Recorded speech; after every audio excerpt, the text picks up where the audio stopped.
Welcome to Gracefully Graying. I am your host, Attorney Henry Gornbein. Please watch our video on the Gracefully Graying YouTube channel and also go to the Gracefully Graying website and like us and tell us about us to your friends. Today on Gracefully Graying, we're going into kind of a controversial area with two friends who may have different viewpoints, but have always been civil, at least in the past. In the past, we've done pre-election shows and post-mortem shows. So we're getting close to another election, which is happening in less than 2 months, actually. And without further ado, I would like to welcome Rich Poling and Sheldon Larky as we discuss some of the important issues that are facing us, not only locally, but nationally with this, I'd say, this life-changing election one way or another. I mean, we are now in uncharted territory. I've never seen anything like this in our lifetimes. We have a perfect storm. We have a pandemic, whereas this show is being shot, there have been over 190,000 people who have died from the pandemic.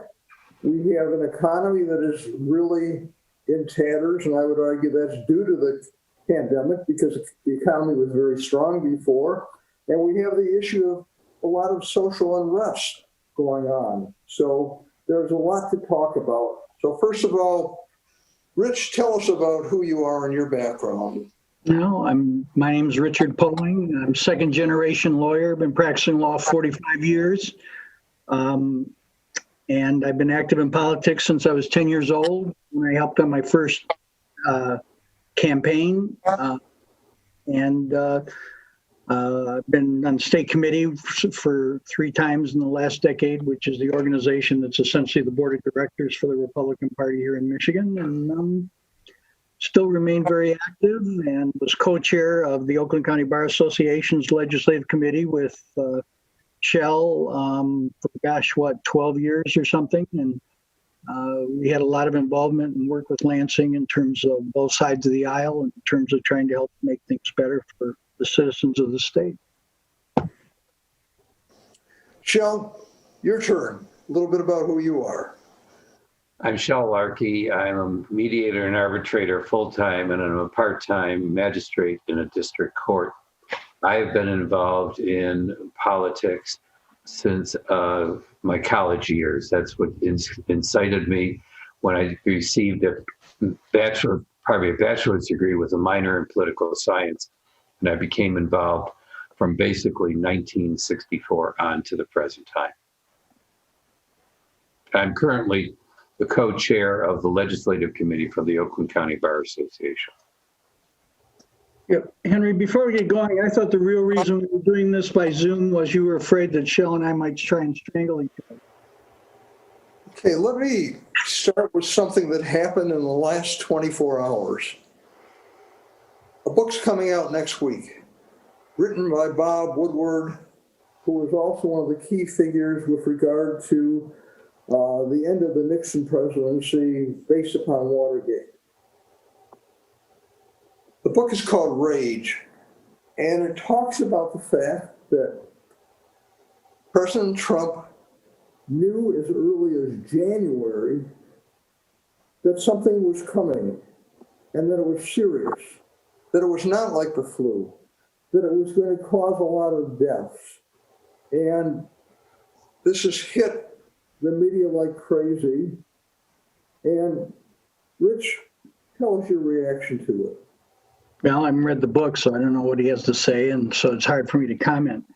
If the real question is what did Trump know or not know, I don't think that's what the voters are going to care about. They're going to care more about reaction and how it's handled. And in Michigan, we have the offsetting issue and problem related to how our governor has reacted, which I think is going to be what's going to impact this election more. For example, our most recent edict about high school participants in sports, whether they're running cross country or playing soccer, have to wear their masks while participating in the sport. And that's incredibly illogical to anybody who's ever walked or run or done things like that. And I think that's going to be the issue that's going to be facing is who do the electorate here in Michigan think did a better job in handling it? Is it going to be the governor or president? Nationally, hey, what's going on in other states, I think is, it's much harder for us here to tell what's going on. But I think here there's some things, and we're seeing it in different places that the public and the electorate in particular reacting very negatively to what the governor did, even if they're reacting negatively to what they think Trump did or didn't do or whatever. Rich, your comments on rage. Sheldon, I'm sorry. Rich, you've already commented. Sheldon, your turn. All right. Rich and I tend to agree. Obviously, the comments were recorded and they've been televised. It's obvious that the president knew something and tried to deflect it. But the difficulty is that this has been consistent through his entire administration. He believes in the 3 Ds whenever he makes a comment: deny, delay, and deflect. And he's done this. He'll do this today, and he'll indicate something different, and he'll go on to something else. I agree with Rich that from the standpoint within Michigan, what the governor has done has caused a lot of consternation within the Democratic Party and has caused a lot of grief among the Republican Party and among independents. Her idea of masking and going forward, from a political standpoint, it does hurt her. From a standpoint of the public, the most recent survey says 61% of all of Michiganders, all throughout the state, are in favor of her activities, and some even have said that she hasn't really gone far enough. I just want to make one comment about masking. The State High School Athletic Association has modified the masking, and the governor has modified it too. The athletes do not, while they're participating in doing the sport, have to wear a mask. If they are sitting by the wayside, they have to wear a mask. So I agree. This is just another, from the standpoint of the president's psyche, it's just another situation. And the way he has deflected it today or yesterday was he announced 20 potential candidates for the Supreme Court. And this brings forward his opportunity to show Americans, and particularly those of his base, that he is maintaining his conservative attitude, and he's trying to deflect his comments that he made to Bob Woodward. Rich, what is different about this upcoming election from your perspective? Well, I think you kind of hit on it in your opening comments, Henry, is that there are so many things that are hitting us all this particular year, from the pandemic to Black Lives Matters, to the police role in society, to things that have happened in Seattle and Portland, which are creating a lot of consternation among the public. All of this coming together all at the same time. And as we have commented, I think because I think this is like our 8th round of doing this together, I think. And we've all commented in the past about how the political parties are getting so much farther and farther apart and becoming so much more vitriolic and less willing to come together to solve the problems of the public. And I think that's the biggest thing that we have to wrestle with. That's what's making this election, from a observation standpoint, one of the more interesting ones in our lifetime versus one of the most potentially important ones that's ever occurred. But I really believe that it's that combination. It's this far right, far left, and then all of these issues piling up in our lives. Sheldon, your comments on why this election is so different from anything I think any of us have seen in our lifetime. There's always been a difference of opinion. We've always agreed to disagree. But my concern is that people don't talk. They don't listen. They talk, they stop listening. Sheldon, your comments. All right. Well, Rich and I both agree that the discourse has been one of polarization.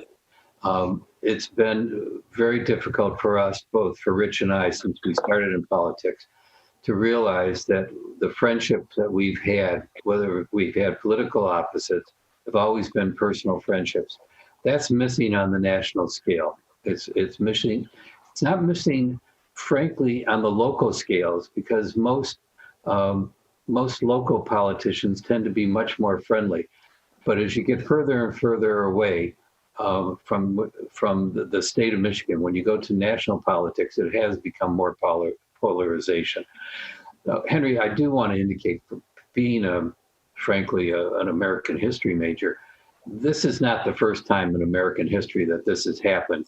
We've had this in the early 1800s.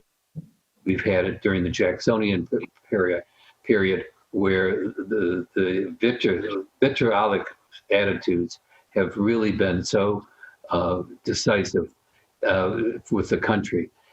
This one is different because it is immediate. It's every minute. As soon as someone makes a comment, there are 49 channels that have the information.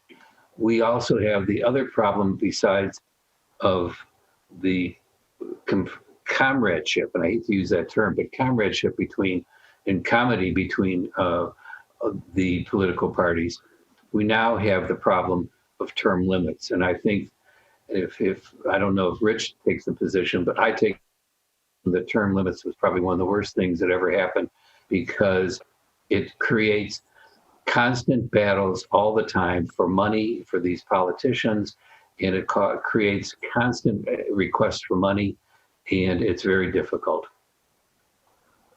Well, it's become a different ballgame. I mean, that goes back to the Supreme Court decision many, many years ago, and it's like the money being spent, it's sad. It's a waste.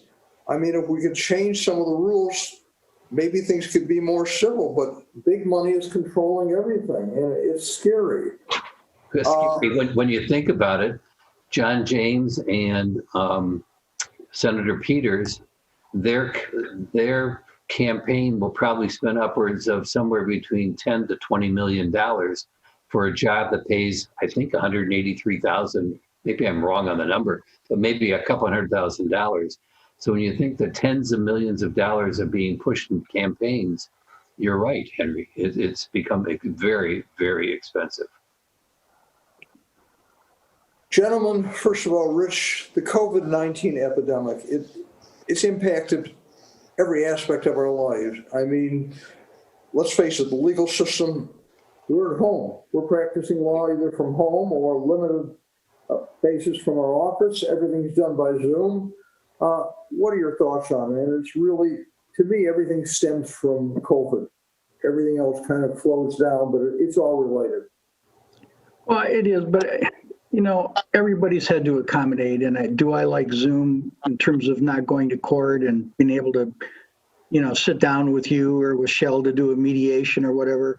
No, I don't like it. I'd be interested in Shell's comment on whether or not it's making mediations easier or harder. But it really has impacted. I mean, I went almost 2 months without seeing a client, or getting a new client. My receivables were building. But how does that impact the economy is going to be the issue as we look at it from the election.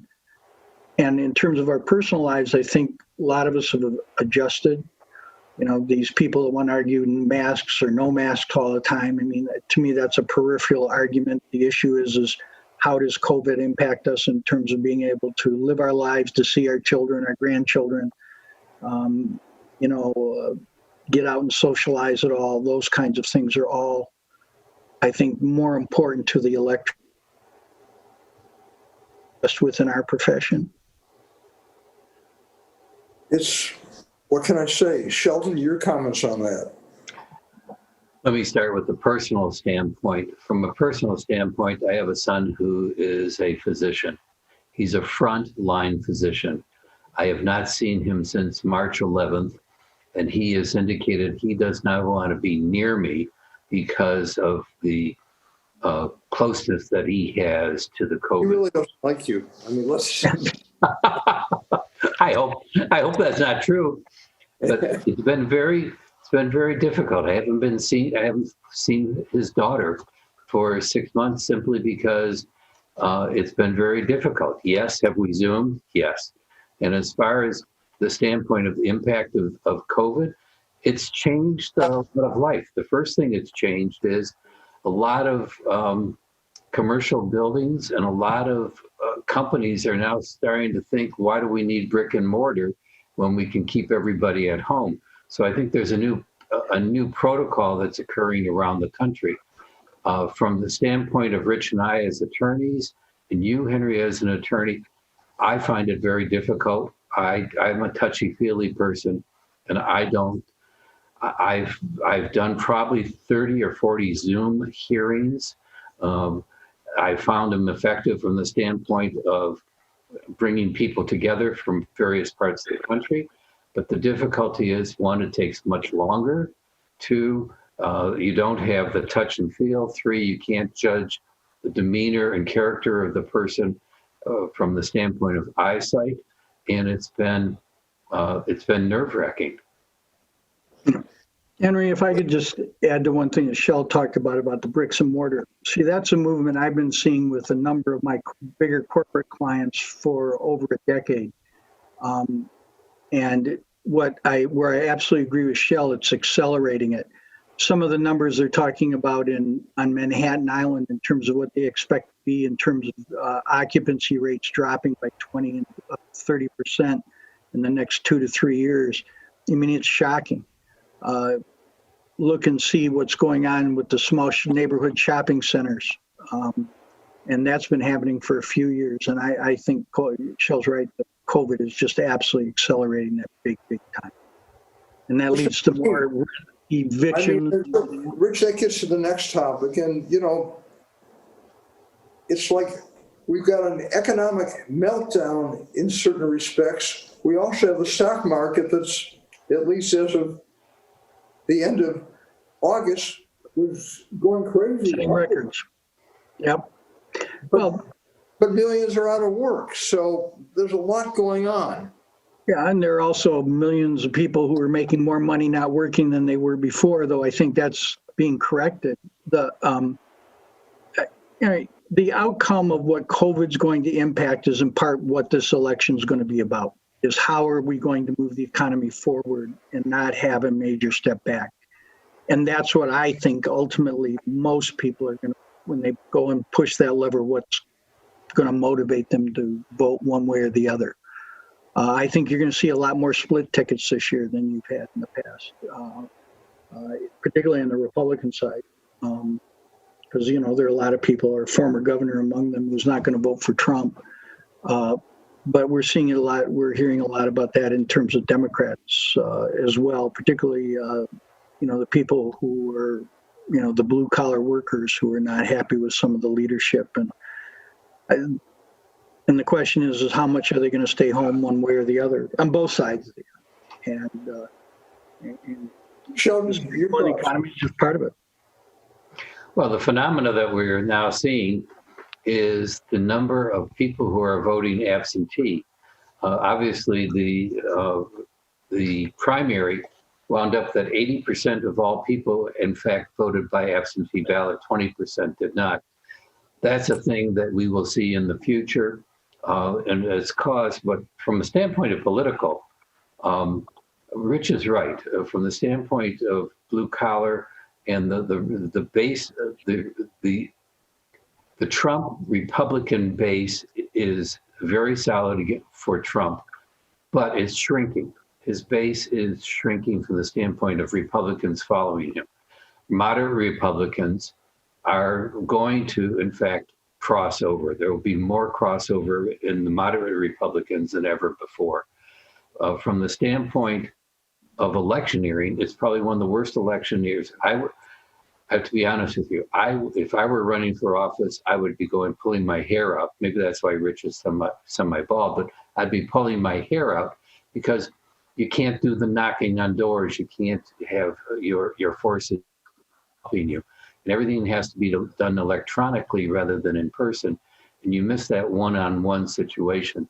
And whether it's a county commissioner or a trustee in a township, or the president or somebody running for Senate, you've lost all of these coffee clutches, you've lost all of these conferences and meetings, and it's been devastating for politicians, pardon me, for people who are in politics. I hate the word politicians. People who are in politics, they have to spend millions of dollars on electronics, whereas they could spend it shaking hands and doing one-on-one. I'm going to opine for a minute, because what's interesting is the fact that we are in a technological age that's a two-edged sword. I mean, one of the worst presidents in history was Buchanan. Pre-Civil War, a lot of corruption. You had a lot going on, and a lot of presidents during the 1800s. The difference was something was said, you might hear about it a week ago, after, or a month after. Here, someone sneezes, and it's going to be everywhere. So it's like you hit the wrong key, and all of a sudden you're being excoriated everywhere. It's like everything's instant, and it's both good and bad. It's good that we have information, but I think sometimes we're getting too much information, and sometimes the wrong information, and then things just get twisted out of all proportion. So the internet is wonderful in some respects. Zoom is wonderful in some respects, but it's also horrible, and I think it's exacerbated all of our differences, for lack of a better word. Let's go to the issue that Rich mentioned, which is really the third major issue that we're facing. I mean, there are so many others, but these are the ones that are hitting the headlines, and that's the issue of social unrest, the police, and Black Lives Matter. Rich, go ahead, and your thoughts. Well, I think there's nationally, it's one thing, and I think you have to almost look state by state. It's in Michigan. I think the mayor and the chief of police in Detroit have really tried to do an excellent job of saying, okay, you can protest, but we're not going to allow violence or property damage and whatever, except, you know, the initial ones. And that's important. Those places where you've had these protests where there have been a lot of damage caused, there's been national reaction to that people are upset, they're worried about safety. You know, and the issue is a good one that needs to come out to the forefront, and that in part is what's the role of police and how do they handle it. The incident in Minnesota was bad because a cop acted as, you know, the police officer, the prosecutor, the judge, the jury, and the executioner all at once. And that's something that's abhorrent, regardless of race, creed, color, national origin, or any other invidiously discriminatory animus, and cannot be tolerated. And but when you have some of these people who are being shot or whatever, and they're violating the law, they're fleeing the police. You know, we have the Tennessee rule that was adopted in 1982, I believe, by the U.S. Supreme Court about the use of deadly force. You know, all these issues are something that we should be talking about, and we do have to move forward. But to say you're not going to fund the police, that's where I think the legal issue comes in. The political issue comes in. Are you going to defund the police? And what about the destruction? And how's that going to impact economically, you know, some of our great cities in this country? And it's a significant political issue. Sheldon, your turn. I agree with Rich that Detroit has been an example of the proper way to handle things. They've used restraint, and they've done it in such a manner that really we in Southeast Michigan should be proud. And I agree that those people who are in fact violating the law should be arrested. And I think both political parties take the same position on that. The idea of these words called defunding, I tend to feel that that's not the right term. I think it should be reallocation of either resources or funds. I, many years ago, represented police officers associations. I sit as a judge, as a magistrate in a court. I see what police officers can do and should do. But I also see that many runs by police officers are social runs. They're not criminal runs.